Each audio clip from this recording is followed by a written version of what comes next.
सहनाववतु सहनौ भुनक्तु सह वीर्यं करवावहै तेजस्विनावधीतमस्तु मा विद्विषावहै। ओम शांति शांति शांति। वैदिक जीवन पद्धति की इस 40वीं कक्षा में आप सबका हार्दिक स्वागत है, अभिनंदन है। बहुत ही अच्छा प्रसंग चल रहा है, क्योंकि हमारा एक एक दिन एक एक जीवन के बराबर होता है। एक क्षण भी यदि हमारा निरर्थक गया, एक दिन भी यदि हमारा उपलब्धियों से भरा नहीं हुआ, तो समझो कि हमारा एक जीवन चला गया। परम पूज्य स्वामी महाराज जी बार बार कहते हैं कि आप प्रातः उठें और ये संकल्प करें कि ये एक दिन मेरे एक जीवन के बराबर है। एक एक क्षण का सदुपयोग हो, एक एक क्षण का हम अपने सदकर्मों के लिए, सद्धर्म के लिए उसका प्रयोग करें। ये बहुत बड़ी बात है। तो हम प्रातः ही पूरे होशो हवास में, जागरूकता में जिए, जल्दी से ब्रह्म मुहूर्त में उठें। तो प्रातः की दिनचर्या के विषय में जो पीछे चर्चा चल रही थी, पीछे कक्षा में, आप लोगों को कोई प्रश्न हो तो पूछ सकते हैं जी। ओम स्वामी जी, ये पिछली कक्षा में आपने बताया था विषय भोग का ज़्यादा इस्तेमाल करना भी एक कारण हो सकता है नहीं उठने का, जो व्यवहार पर, मन पर, विचार पर उसका प्रभाव पड़ता है जी। तो पहले तो मैं भी था जब उस संसार की दुनिया में, तो उसका प्रभाव तो थोड़ा बहुत पड़ता ही है। हाँ। पर स्वामी जी अब वैसा माहौल, इन्वायरमेंट मिला है तो अब तो सहज महसूस हो गया। 3:45 में उठते हैं, वैदिक गुरुकुलम का दिनचर्या है जो। पर जो संसार की दुनिया में रहते हैं, विषय भोग का तो प्रभाव उसको रहता ही है, तो वो कैसे बच सकता है, वो कैसे माहौल बना सकता है? बहुत सुंदर बात आपने पूछी, बहुत ही उत्तम है। क्योंकि विषय भोग की जो भावना है, जो तृष्णा है, व्यक्ति कहीं भी बैठे, यदि उसके अंदर उसके भोग के प्रति तृष्णा है, विषयों के प्रति तृष्णा है, या विषयों का अधिक सेवन करता है, विषयों का, जैसे गृहस्थ में है लोग, या जो अनेक प्रकार के भोगों को भोगते हैं, वे व्यक्ति कभी भी समय से नहीं उठ सकते, चाह करके भी। क्योंकि उनका शरीर इतना शिथिल हो जाता है कि वो चाह करके भी नहीं उठते हैं। शरीर उनका टूटता रहता है। वो चलना फिरना, उठना बैठना सब उनका बहुत ही आलस्यपूर्ण होता है, क्योंकि उनका जीवन संयमी नहीं है। और संयम ही जीवन है। जो संयमित जीवन नहीं जीता है, जो मर्यादित जीवन नहीं जीता है, वो कभी भी दिनचर्या का पालन नहीं कर सकता है। इस बात को नोट कर लीजिए आप। जिनका जीवन संयमित नहीं है, इंद्रियों में जिनका नियंत्रण नहीं है, वह व्यक्ति कभी भी प्रातः काल नहीं उठ सकता। क्योंकि उसके विचार उसी के लिए चलते रहते हैं। एक एक क्षण क्षण पल पल उन्हीं विषयों में आसक्त रहता है, मन में वही चीज चलती रहती है। यदि उसको समय पर सुला भी दिया जाए, जैसे एक बिंदु बताया था कि समय से न सोना, अधिक रात्रि तक जागना, तो एक चिंता में भी लोग जागते रहते हैं। कुछ जो है अनेक प्रकार के फूहड़ मनोरंजन में जागते रहते हैं। तो वो स्थिति में क्या है कि विषयासक्ति का तात्पर्य यहां पर ऐसा समझें कि उसके मन में जो बात चलती रहती है, फिर वो स्वप्न में भी वो बात चलती रहती है। स्वप्न में जब चलेगी तो चाहे 4 बज जाए, चाहे 5 बज जाए, चाहे 6 बज जाए, वो उसी में आसक्त रहेगा, उसी में घूमता रहेगा। वो उठ नहीं सकता सुबह। और उल्टा वो सुबह ये भी बोलता है कि सुबह का देखा हुआ सपना साकार होता है। ऐसे लोगों ने भी जो है मान्यताएं बना ली हैं कि सुबह सुबह जो सपना आता है वो साकार हो जाता है, वो सही होता है, सच होता है। तो इसका तात्पर्य क्या है, मैं उसको विपरीत स्थिति में लेकर बताता हूं कि सुबह वो जरूर सोएंगे, कि सुबह सपने आएंगे तो वो सच होंगे, तो वो कर्म नहीं करेगा, कर्म करने से बचेगा। तो ये बात भी बिल्कुल निरर्थक है, ऐसा कभी नहीं सोचना चाहिए। है कर्म जैसा कर्म व्यक्ति करेगा वैसा उसको परिणाम मिलेगा। कोई सपने आने से, अब किसी को सपना आया कि मैं आकाश में उड़ रहा हूँ, सुबह ही आया, तो क्या वो आकाश में उड़ सकता है क्या? हाँ, ये है कि जो है हवाई जहाज से उड़े वो बात अलग है, ऐसे उड़ नहीं सकता। किसी को सपना आया कि मैं जो है गधे का सींग देखा, तो गधे का सींग कभी होता है क्या? नहीं होता। तो कुछ निरर्थक चीजें हमको नहीं माननी चाहिए और इस पर हमको पूरे नियंत्रण के साथ आगे बढ़ना चाहिए। एक भी क्षण हमारा असंयमित ना हो और संकल्प के साथ, संकल्प है आपको किसी अलार्म की आवश्यकता नहीं पड़ेगी। आपने संकल्प किया मुझको 3:45 पर जागना है, चाहे घंटी बजे चाहे ना बजे, आपकी नींद खुल जाएगी। ये व्यक्तिगत हमारा भी अनुभव है। संकल्प किया कि आज इस समय उठना है, उसी समय नींद खुल जाएगी। हाँ, कुछ लोग भले ही उठे नहीं उठेंगे तो नींद तो आ जाएगी, नींद तो आ ही जाएगी, आप नहीं उठेंगे तो। लेकिन वो हृदय, वो संकल्प शक्ति आपकी जरूर काम करेगी, वो आपकी इच्छा जरूर काम करेगी, चाहे अच्छी इच्छा हो चाहे बुरी इच्छा हो। आपने ऐसा संकल्प सोते सोते किया, आप कुछ ऐसे जो है पुस्तकों को पढ़ते पढ़ते या कुछ ऐसे दृश्य देखते देखते, ऐसी फिल्मों को देखते देखते आपने जो है शयन किया या सो गए, पता ही नहीं चला, तो वही चीज आपके दिमाग में चलती रहेगी, घूमती रहेगी। इसीलिए तो जब ये शयनकालीन चर्या हम बताएंगे तो उसमें शिव संकल्प मस्तु कहा ना। जब आप सोएं तो शिव संकल्प मस्तु बोलते हैं ना, तन्मे मनः शिव संकल्प मस्तु। ये मेरा जो मन है ये शिव संकल्प से, कल्याणकारी संकल्पों से युक्त हो, क्योंकि आपने संकल्प तो किया नहीं। जब आप बेहोशी पूर्ण जीवन जिएंगे, आसक्ति पूर्ण जीवन जिएंगे, भोग विषयों के प्रति आसक्ति आपकी रहेगी, तो वो वही चीज चलेगी। शिव संकल्प कहां हुआ? इसीलिए वैदिक जो जीवन पद्धति है, जो ऋषियों की पद्धति है, उसमें कहा तन्मे मनः शिव संकल्प मस्तु। प्रातः की चर्चा चल रही थी, तो प्रातः का जो ये मंत्र गान है उसमें भी क्या क्या सुंदर विचार हैं वो भी आप सुनेंगे, तो ये बात आपको समझ में आ गई जी। आगे। ओम स्वामी जी। जी।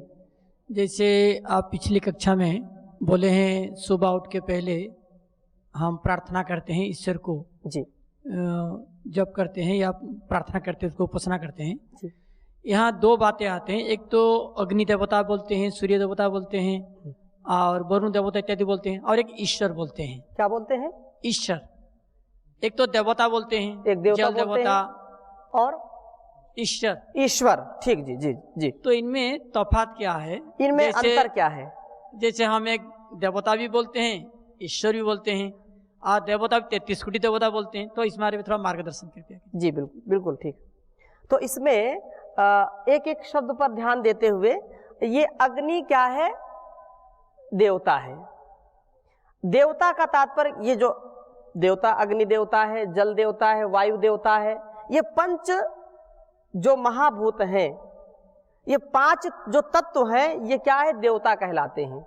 देवता का तात्पर्य होता है देने वाला। देवता का तात्पर्य क्या है? देने वाला, जो कुछ देता है। जैसे जल है तो जल कुछ देता है कि नहीं देता? आपसे मैं पूछूं, जल कुछ देता है कि नहीं? आपको देता है।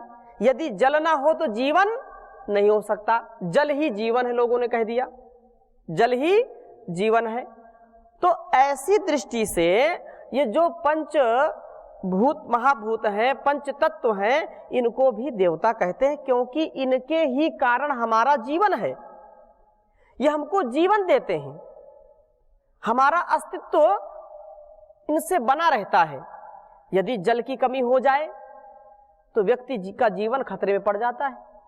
उसको अलग से ग्लूकोज के माध्यम से जल देते हैं कि नहीं देते? बोतल लगानी पड़ती है।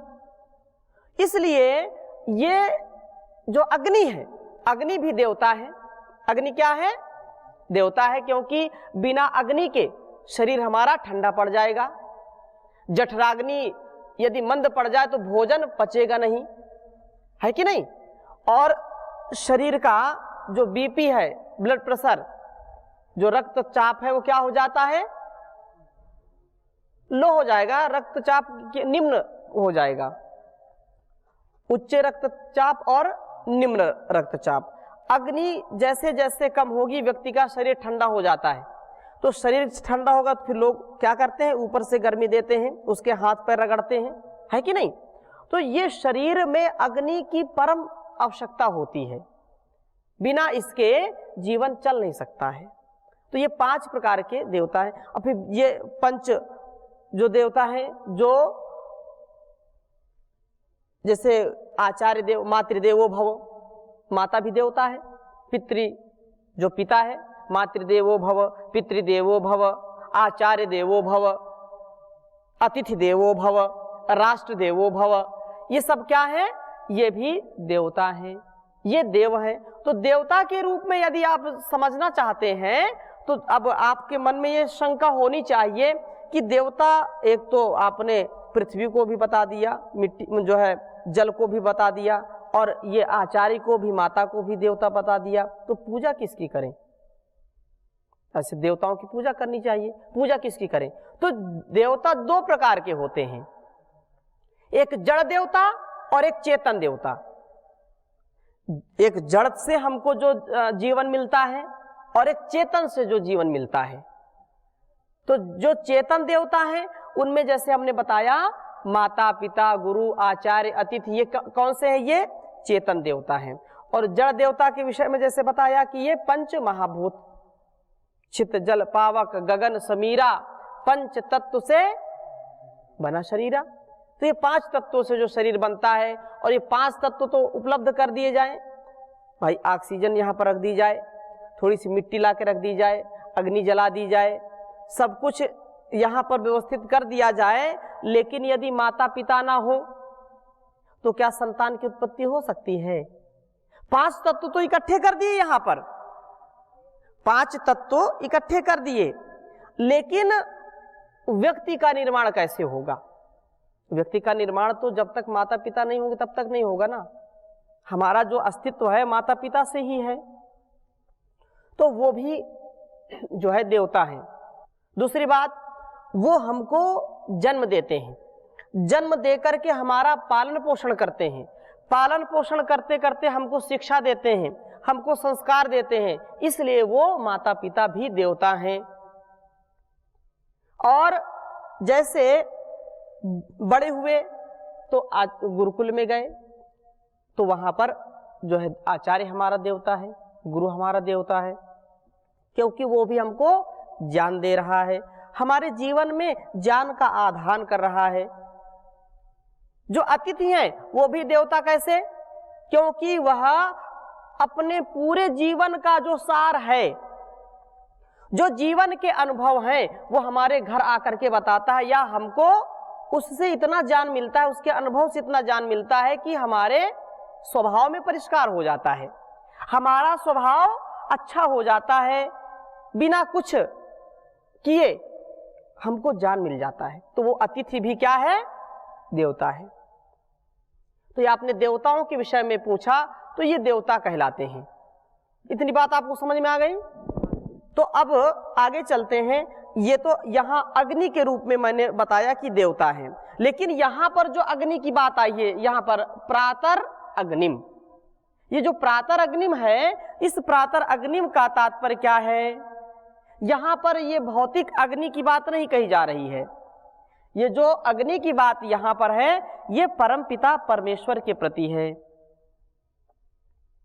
अब उसको भी अग्नि क्यों कहते हैं, क्योंकि परमात्मा के हजारों नाम है, और उसके गुण के कारण उसके नाम है। अग्नि में भी कुछ गुण ऐसे हैं, लेकिन वो पूरे परमात्मा के जैसे नहीं, क्योंकि वो अग्नि में भी जो ताप है, जो ऊष्मा है, वो कहां से आती है, वो परमात्मा के द्वारा आती है। परमात्मा की शक्ति से ही अग्नि में तत्व है, उसमें जो है तेज है, वह तेजोमय है। तो यहाँ पर उस अग्नि को परमपिता परमेश्वर का रूप समझना चाहिए, क्योंकि उस अग्नि से हम कुछ सीखते हैं। अग्नि का क्या गुण होता है कि वह जिसको अपने अंग में लेती है, अपने आंचल में बिठा लेती है। अर्थात अग्नि में कोई चीज ऐसी डाले तो अग्निमय ही हो जाता है वो, चाहे मिट्टी हो, चाहे सोना हो, चाहे लोहा हो, चाहे लकड़ी हो, कुछ भी आप डालेंगे तो वह अग्नि उसको अपने जैसा बना लेती है। अग्नि कैसा बनाती है? जैसी अग्नि है वैसे ही उसको बना लेती है। तो हम परम पिता परमेश्वर से प्रार्थना करते हैं कि परमात्मा के अंदर, परमात्मा के जो गुण हैं वह हमारे अंदर भी आए, हमारे अंदर भी उदारता का भाव आए, हमारे अंदर भी विद्वता आए, हमारे अंदर भी तेजस्विता आए। जैसे परमात्मा तेजस्वी है, वो प्रकाशों का भी प्रकाश है। सूर्य, चंद्र, अग्नि आदि में जो भी प्रकाश है वो कहां से है? वो परमात्मा से है।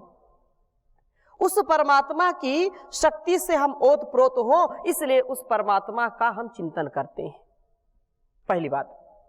दूसरी बात ये समझिए कि अग्नि में जब कोई पदार्थ डालते हैं, कितना भी दूषित हो, कितना भी मल सहित हो, जब उसको डालते हैं तो वो मल हट जाता है, उसका कट जाता है, वो मल रहित हो जाता है। कोई भी धातु आप डालें, कोई भी पदार्थ डालें, यदि उसमें गंदगी है तो गंदगी क्या हो जाती है? साफ हो जाती है। लोहे में कितना जंग लगा हो, आप लोहे को पीटेंगे, गर्म करेंगे, वो नया जैसा हो जाता है।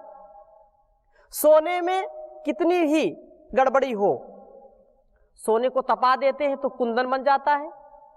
ऐसे ही हमको उस परमात्मा के सानिध्य में रह करके जो हमारे दुर्गुण हैं, जो हमारे दुर्विचार हैं, जो हमारे अंदर ईर्ष्या, द्वेष और क्रोध की भावनाएं हैं, वो क्षीण हो जाती हैं जब परम पिता परमेश्वर की सन्निधि में हम जाते हैं, उसकी शरणागति को जब प्राप्त करते हैं, तो वह परमात्मा हमारे दुरितों को नष्ट कर देता है, हमारे दोषों को जला करके भस्म कर देता है।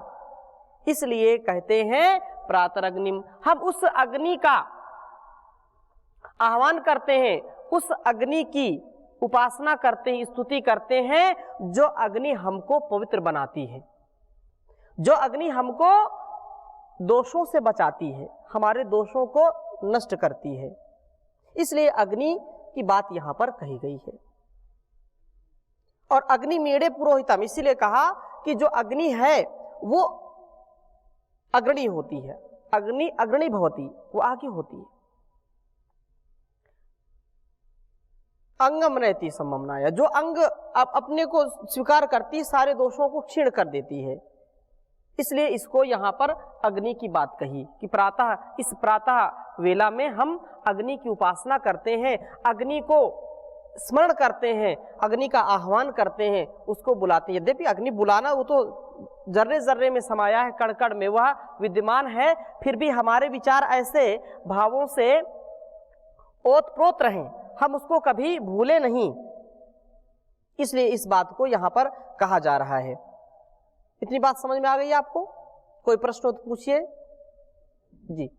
ओम, जैसे पिछले में आपने बताया जब प्रातःकाल उठना चाहिए, तो उस समय हम उठकर क्या करें? और दूसरी बात, जैसे आहार के बारे में बताएं, तो मान लेता है यहाँ पे जो गुरुकुल में, वैदिक गुरुकुलम में है, यहाँ क्या जो है आहार व्यवस्था ठीक है, तो यहाँ हमारा स्वभाव दिनचर्या सुबह से शाम तक सोने के समय तक ठीक है। लेकिन इसके अलावा जो विभिन्न जगह पे जाते हैं, तो वहाँ जाने के बाद हमारा ऐसा तो आहार मिलेगा नहीं, फिर तो उस समय हमारा जो है फिर जो स्वभाव, दिनचर्या, व्यवहार, ये सब तो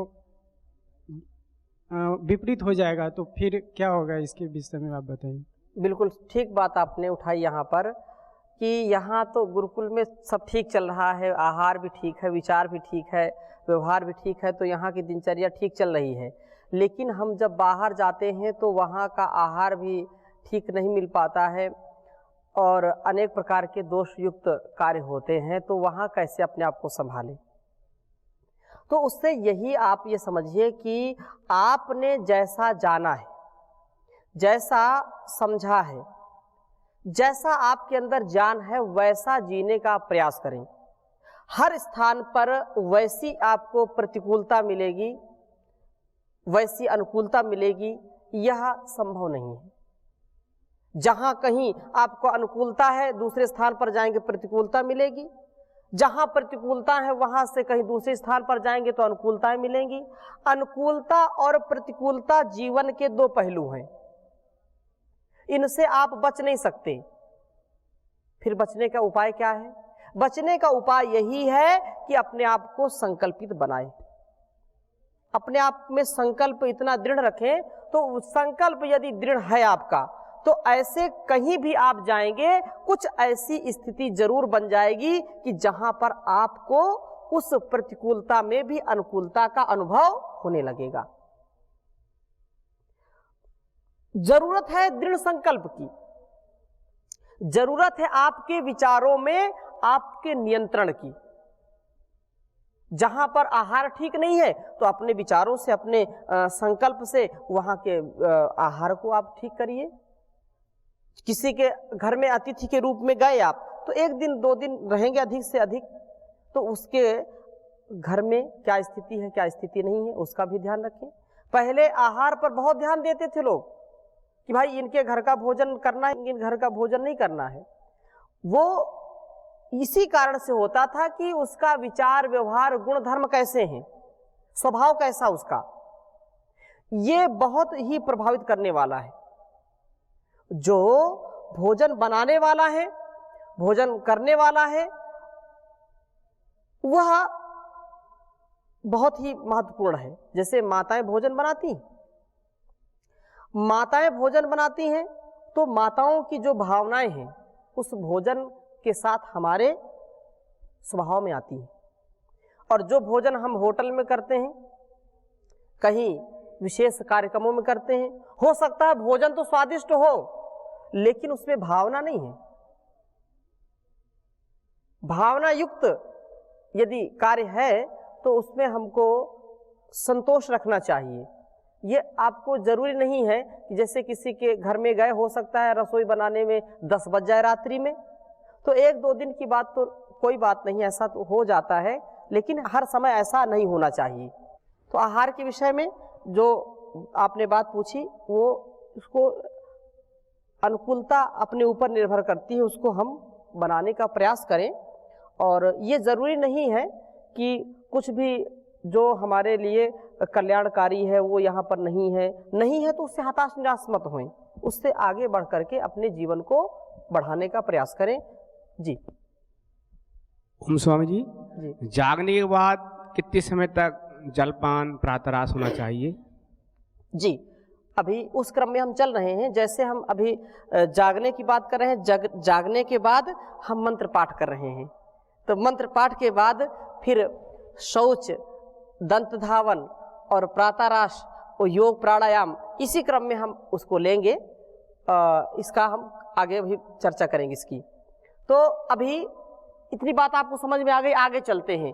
प्रातरिंद्रम, प्रातरिंद्रम, इस प्रातः काल की वेला में हम इंद्र का आह्वान करते हैं, इंद्र की स्तुति, प्रार्थना, उपासना करते हैं। अच्छा, इंद्र कहने पर क्या बात आती है?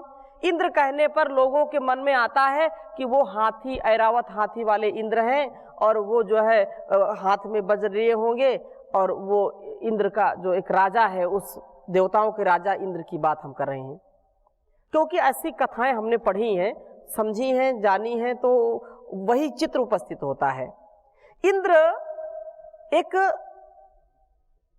शक्ति है, इंद्र परमात्मा का विशेष नाम है। जैसे वह इंद्र, इदि परम ऐश्वर्य धातु से इंद्र शब्द की सिद्धि होती है। इदि परम ऐश्वर्य, इंद्र का तात्पर्य क्या है? जो परम ऐश्वर्यशाली है, जिसके ऐश्वर्य में किसी भी प्रकार की कोई कमी नहीं है, उसको इंद्र कहते हैं। इंद्र अपने घर का कोई इंद्र हो सकता है, जो घर का मालिक है वो घर का इंद्र है, जो गांव का मालिक है वो गांव का इंद्र है, जो राष्ट्र का मालिक है, स्वामी है, वो राष्ट्र का इंद्र है। ऐसे ही इस पूरे ब्रह्मांड का जो इंद्र है वो क्या है? वो परमपिता परमेश्वर है, जिसकी ही उपस्थिति हम सबका जीवन चला रही है। ये सारे कार्यों का संपादन बहुत ही अच्छी प्रकार से हो रहा है। वह परम पिता परमेश्वर इंद्र स्वरूप है, वह ऐश्वर्यशाली है, किसी भी प्रकार की उसके यहां कोई न्यूनता नहीं है, इसलिए उसको इंद्र कहते हैं। जैसे शरीर का इंद्र क्या है? आत्मा है। यदि आत्मा ना हो तो यह शरीर कोई काम कर नहीं सकता। ऐसे ही इस शरीर का इंद्र आत्मा है, और इस सारे ब्रह्मांड रूपी जो शरीर है उसका इंद्र कौन है? परमात्मा है।